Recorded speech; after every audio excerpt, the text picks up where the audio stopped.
What's going on, everybody? I'm Ari from Wirefly.com, and I'm here with your Wirefly video review of the HTC Touch Pro 2 for Verizon. And if you're watching our channel about a month ago, you would have seen our video review of the Touch Pro 2 for T-Mobile's network. And you can check that out if you're looking for some more insights as to the differences between the Touch Pro 2 and original Touch Pro.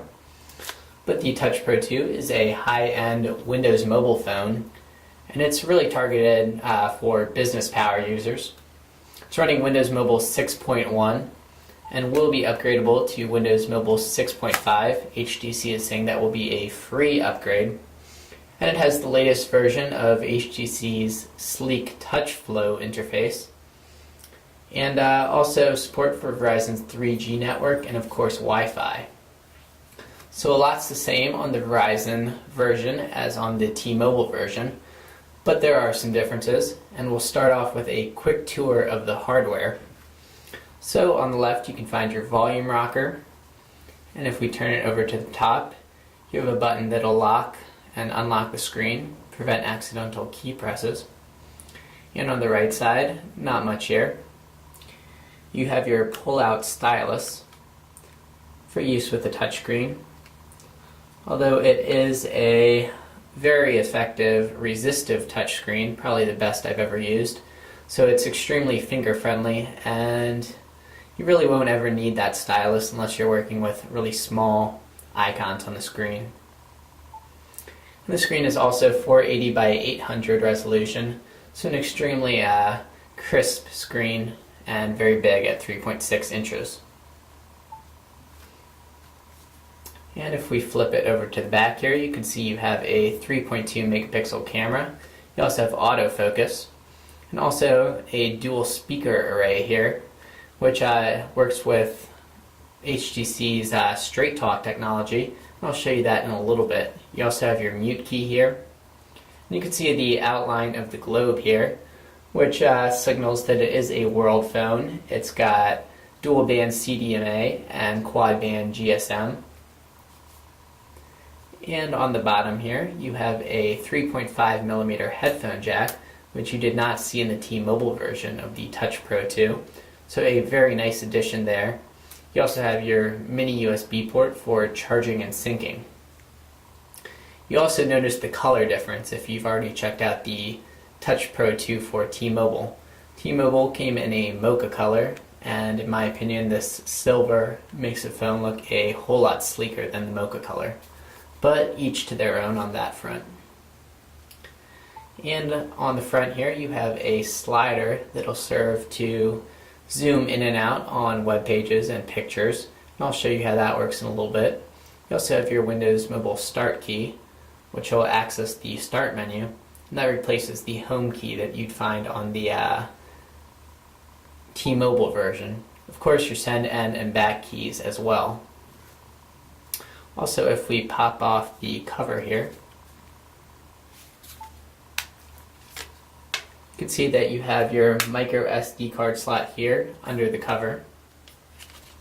So not accessible from the outside, but if you have a big enough micro SD card, you should very rarely need to access that. Try to get this cover back on fully here.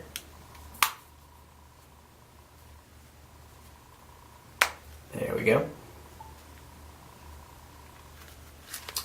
And probably the highlight of the Touch Pro 2 is its really very impressive QWERTY keyboard. It's a fantastic keyboard, great spacing, nice and big keys. We'll bring in a quarter here so you can see that key size for yourself. The keys are nicely rubberized, provide great feedback. You can also see that you have some nice shortcuts here, shortcuts to your email and messaging. You also have a favorite shortcut that you can set to any of your favorite applications that you want.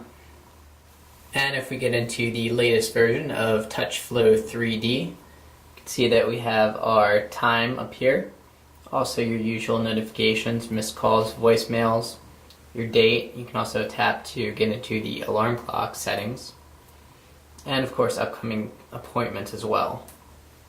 So there I am doing the Touch Pro 2 video review.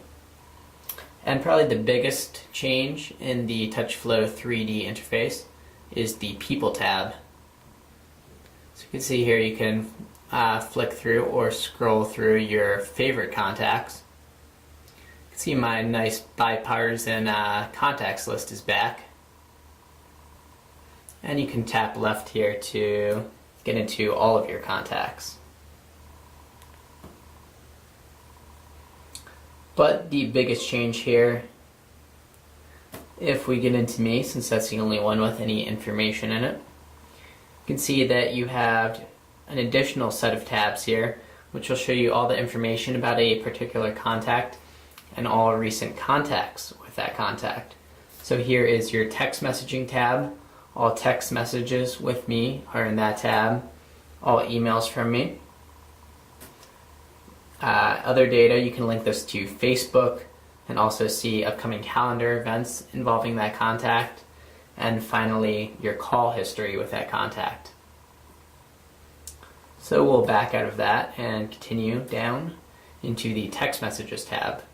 So if you want to create a new text message or see unread text messages, you would go to this screen. So we'll tap to create a new text message. And you can see that in portrait mode you can use the on-screen QWERTY keyboard. You can either use T9 or just straight up entering text. So we have it set in T9 right now. So you can see that you have a selection of words here. We'll tap hello.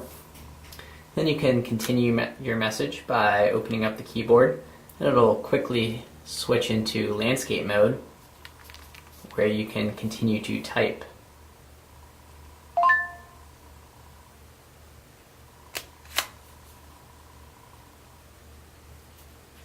And also your email screen.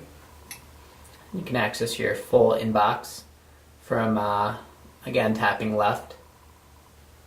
And if I had multiple email accounts, they would all show up here in this drop down. I had no problem setting it up with my Exchange account and also put in my Gmail account without any problems as well.